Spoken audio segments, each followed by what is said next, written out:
काशी में एक ब्राह्मण ब्राह्मणी रहा करते थे। उनका एक नियम था, वो दोनों पति पत्नी रोज 7 कोस दूर गंगा में स्नान करने जाते थे। वापस घर आने के बाद ब्राह्मणी बहुत थक जाती थी। एक दिन उसने ब्राह्मण से कहा, कितना अच्छा होता अगर हमारे एक बेटा होता। ऐसा क्यों कह रही हो? बेटे की बहू हमारे लिए गरम गरम खाना तैयार रखती और घर का सारा काम भी कर देती। ब्राह्मण को ब्राह्मणी की बात सही लगी तो उसने कहा, तेरी बात एकदम ठीक है। तूने कहा है तो अब मैं तेरे लिए बहू ला ही देता हूँ। एक काम कर, एक पोटली में आटा डालकर उनमें कुछ सोने के सिक्के रख दे। अच्छा जी, ठीक है। ब्राह्मणी ने वैसा ही किया। ब्राह्मण को पोटली बांध कर दे दी, जिसे लेकर वो बाहर चला गया। कुछ दूर चलने पर उस ब्राह्मण को यमुना नदी के किनारे कुछ लड़कियां दिखाई दी जो रेत से घर बनाकर खेल रही थी। ब्राह्मण की नजर सबसे सुंदर लड़की पर गई। ये देखो मेरा घर कितना सुंदर है। जैसी दूसरी लड़की ने उसका घर तोड़ने के लिए हाथ आगे बढ़ाया, उसने कहा, नहीं नहीं, मैं अपना घर नहीं तोड़ूंगी, मुझे तो रहने के लिए ये घर चाहिए। लड़की की बात सुनकर ब्राह्मण ने सोचा, बहू बनने के लिए यही लड़की एकदम सही रहेगी। जब वो लड़की अपने घर जाने लगी तो ब्राह्मण भी उसके पीछे पीछे चलने लगा और उसके घर के बाहर पहुंचकर ब्राह्मण ने कहा, बेटी, कार्तिक का महीना चल रहा है, इस कारण मैं किसी के घर खाना नहीं खा सकता। मैं आटा लेकर आया हूँ। क्या तुम अपनी माँ से पूछ सकती हो कि क्या वो इस आटे को छान कर मेरे लिए 4 रोटी बना पाएंगी? अगर वे मेरे आटे को छान कर रोटी बनाएंगी तभी मैं रोटी खा पाऊंगा। जी जरूर, मैं माँ को पूछ कर आती हूँ। लड़की ने घर के अंदर जाकर अपनी माँ को सारी बात बता दी। हाँ बेटा, जरूर, तुम जाकर उनसे उस आटे की पोटली लेकर आ जाओ। लड़की ने वैसा ही किया। जब उसकी माँ आटा छानने लगी तो आटे में से सोने के सिक्के निकले। ये देखकर वो सोचने लगी, जिसके आटे की पोटली में इतने सारे सिक्के हैं, उसके घर में कितने सिक्के होंगे। जब ब्राह्मण खाना खाने बैठा तो लड़की की माँ ने बड़ी चालाकी से उससे प्रश्न किया, बाबा, क्या आप अपने लड़के की सगाई करने जा रहे हो? मेरा बेटा तो काशी में पढ़ने गया हुआ है।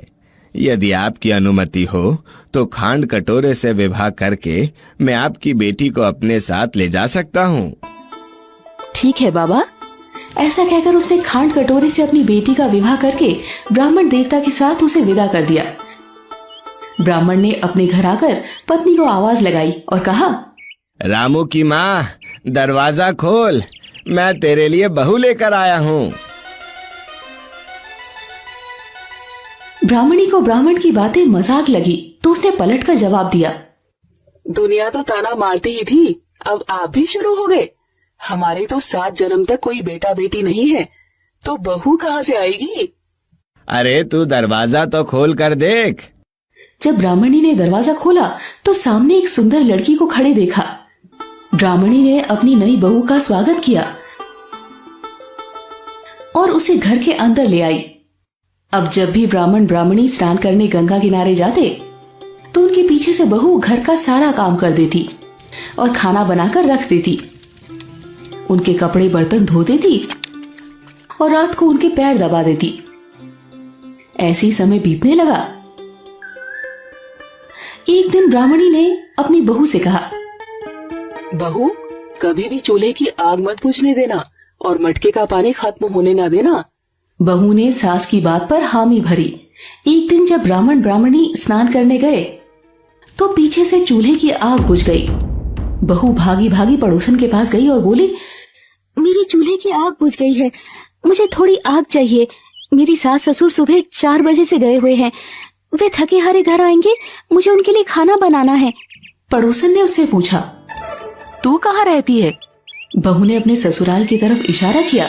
इस पर पड़ोसन हंसने लगी और बोली, तू बावली हो गई है, ये दोनों बूढ़ा बूढ़ी मिलकर तुझे पागल बना रहे हैं, इनका तो कोई बेटा है ही नहीं। ऐसा मत बोलिए, आपको गलतफहमी हुई है, इनका बेटा पढ़ने के लिए काशी गया हुआ है। ये तुझे झूठ बोलकर यहाँ लाए हैं, इनके कोई बेटा है ही नहीं। बहू को पड़ोसन की बात सच्ची लगने लगी। उसने मदद मांगते हुए कहा, अब आप ही बताइए कि मैं क्या करूं? करना क्या है? जब तुम्हारे सास ससुर आए तो उन्हें जली फूकी रोटियां बनाकर खिलाना और बिना नमक की दाल बनाकर देना। खीर की कड़छी दाल में डाल के कड़छी खीर में डाल देना। बहू पड़ोसन की सारी बात सुनकर अपने ससुराल वापस आ गई।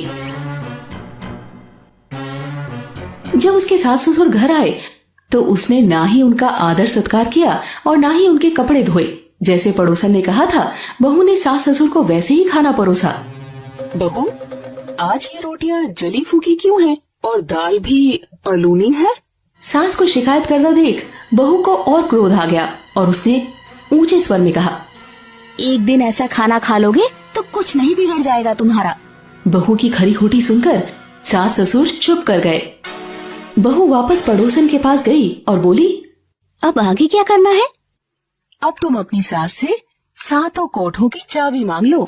अगले दिन जब सास स्नान करने जाने लगी तो बहू ने उनसे सातों कोठों की चाबी मांग ली। बहुत मना करने के बावजूद वो अड़ी रही। तब ससुर ने कहा, चाबी इसे दे दो, आज नहीं तो कल देनी ही है। सास ने बहू को चाबी दे दी। सास ससुर के जाने के बाद बहू कोठों का दरवाजा खोलने लगी। जब दरवाजा खुला तो उसकी आंखें खुली की खुली रह गई।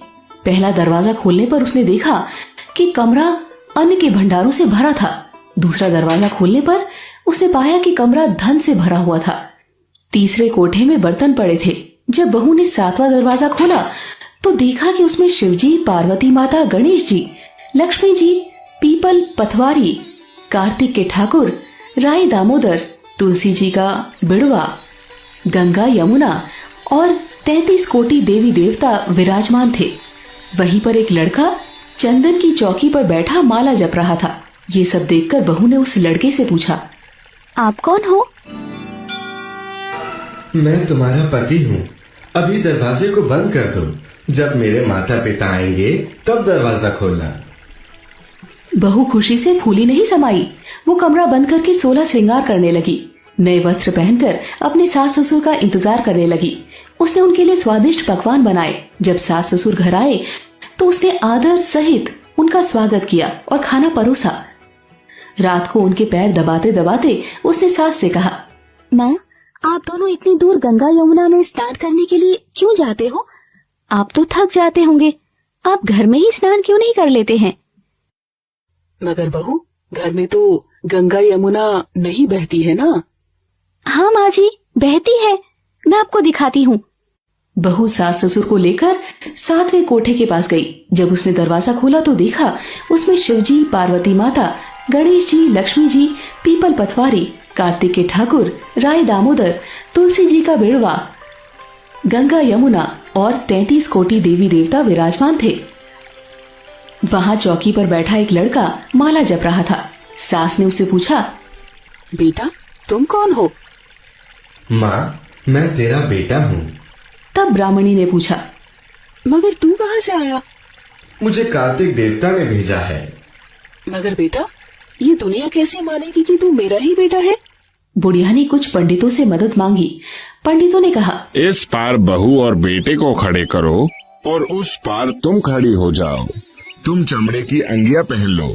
अगर छाती में से दूध की धार निकलकर बेटे की दाढ़ी मूछ भीगे और पावन पानी से गठजोड़ बंधे, तब समझ लेना कि वो तुम्हारा ही बेटा है। सास ने ऐसा ही किया।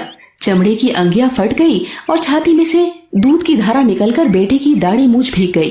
पावन पानी से बहू बेटे का गठजोड़ा बन गया। ये सब देखकर ब्राह्मण ब्राह्मणी की खुशी का ठिकाना न रहा। हे कार्तिक भगवान, जैसे ब्राह्मण ब्राह्मणी को बेटा बहू दिए वैसे सबको देना। कार्तिक मास की कथा कहने